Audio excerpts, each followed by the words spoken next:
Più di 260.000 euro raccolti, 4 tonnellate di biscotti venduti, il corrispettivo di 15.000 pacchetti. Sono gli ultimi numeri che ci ha fornito Erika Molinarolo, la mamma del piccolo Joe, in merito alla corsa di solidarietà per raggiungere quei 400.000 euro, indispensabili perché il bimbo venga sottoposto a un intervento in Florida. Giovanni è stato ospite d'eccezione alla visita che i giocatori del Cittadella Calcio hanno fatto alla pediatria dell'ospedale di Cittadella. È stato un momento di forte impatto emotivo, gli atleti sono letteralmente stati conquistati dalla dolcezza del nostro cucciolo di guerriero, cui hanno donato una maglietta della loro squadra.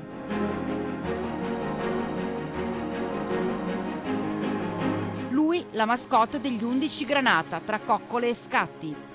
È il continuo impegno da parte di voi telespettatori ad aiutare questa famiglia di Piazzola a realizzare un sogno, vedere il piccolo Joe colpito da emimelia tibiale, rarissima malformazione che lo vede privo della tibia a una gamba, correre e giocare con e come i suoi amichetti.